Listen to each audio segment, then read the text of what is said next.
पहली थ्योरम क्या थी, अगर कोई सर्कल होता है, सर्कल होगा,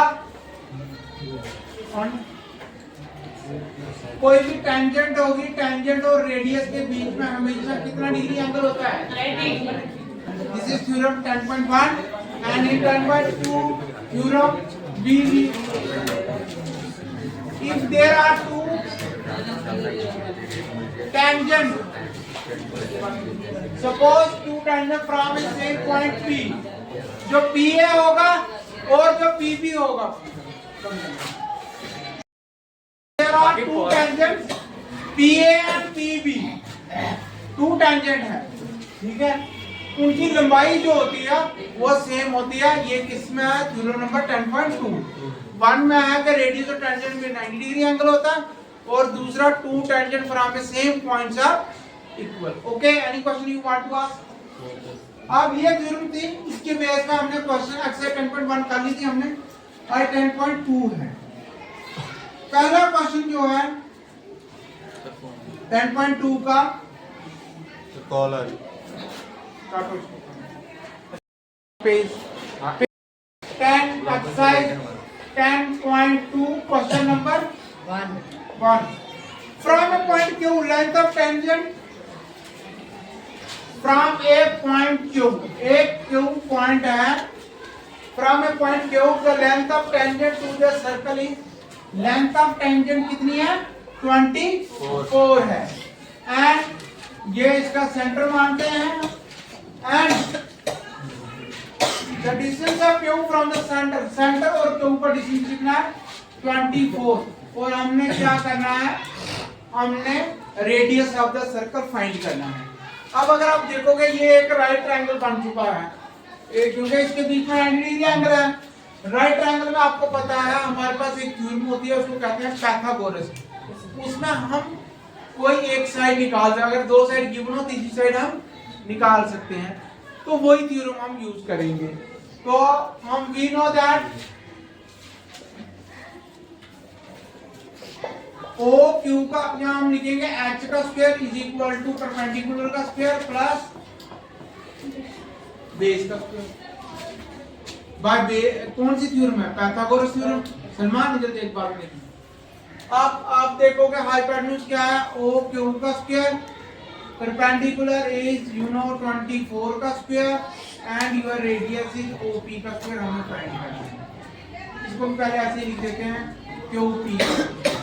ओ क्यू कितना? 25 का स्क्वायर, एंड दिस इज 24 का square, and OP we have to find.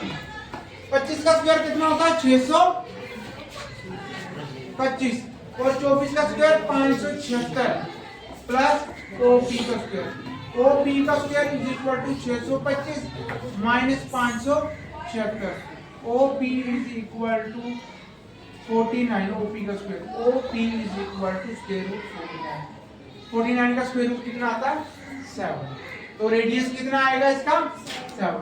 अब ऑप्शन दिए हुए यहाँ पर, फर्स्ट ऑप्शन 7 है, बी 12 है, 3 15 है, और 4 24.5 है, और इसका कौन सा ऑप्शन आएगा? Option A. Option A, option A आ जाएगा, इसका आंसर क्या आएगा? 7। Okay, do this question. drawn at the end of the diameter of circle or parallel, कहते हैं प्रूफ करो कि एक सर्कल है, जैसे क्वेश्चन नंबर 4, यहाँ पे दो लाइनें हैं जो डायमीटर से, ये डायमीटर को टच करती हुई जा रही है, ये सेंटर O है, ये दो टेंजेंट्स हैं, टेंजेंट L और टेंजेंट M, ये पॉइंट इसका P रखते हैं, इसका ये दो टेंजेंटें हैं जो सर्कल को एक पॉइंट पर काटती हुई जा रही है। ये उसका क्या है? P Q diameter. ओके, तो अब हमें प्रूफ करना है कि ये दो जो लाइनें हैं पैरेलल हैं। Parallel mean they never intersect, कभी भी एक दूसरे को काटती नहीं है, इंटरसेक्ट नहीं करती है। This is what we have to prove. अभी आप करोगे, इसको मैं रख लेता हूँ एंगल 1 और इसको रख लेता हूँ एंगल 2। आप बाद में लिखना, पहले अब हम इसका आंसर लिखेंगे angle 1 is equal to 90 degree. क्यों, कोई बता सकता है मेरे को 90 डिग्री क्यों होगा? क्योंकि रेडियस और टेंजेंट के बीच में हमेशा एंगल जो होता है that is 90 degree, because radius is always perpendicular to the tangent through point of contact through अभी नहीं आना मैं दूसरे की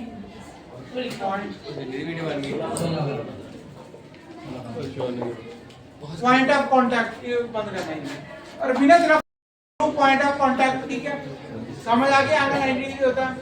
angle 2 is equal to always, दो भी 90 डिग्री है क्योंकि रेडियस और टेंजेंट के बीच में क्या एंगल है, ये टेंजेंट है और ये एंगल 2 जो है वो 90 डिग्री होगा क्योंकि स्ट्रेट का 180 होता है, ये भी 90 होगा और ये भी 90। बट लेकिन angle 1 and angle 2 are alternative interior angle.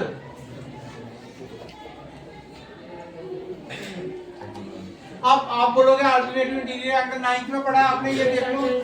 अगर कोई लाइन हो,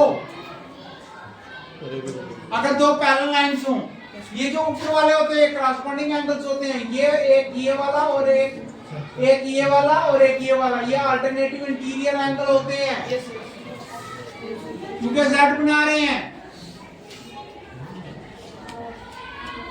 तो अगर एंगल इक्वल है तो लाइनें पैरेलल होती हैं, अगर लाइनें पैरेलल हैं तो एंगल इक्वल हो।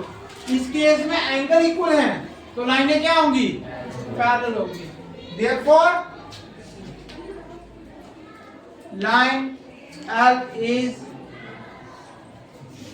parallel to line M, क्योंकि एंगल इक्वल है। अगर एंगल इक्वल है तो लाइनें क्या होंगी?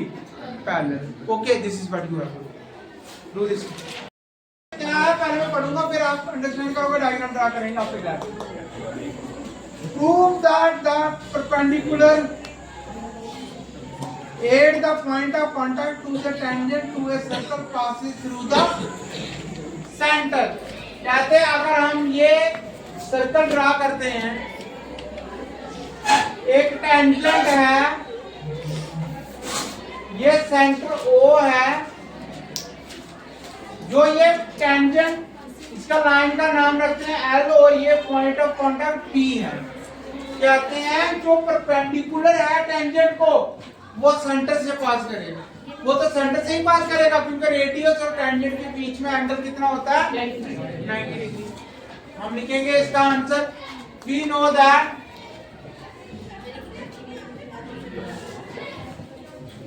Radius is always perpendicular to the tangent through point of contact, point of contact। इसके आगे लिखूंगा that is OP जो होगा perpendicular होगा लाइन L को। It means that, इसका मतलब क्या है? इसका मतलब है कि सेंटर वाली लाइन ही तो परपेंडिकुलर है तो वो हमेशा पास सेंटर से। Therefore perpendicular from tangent passes through centre.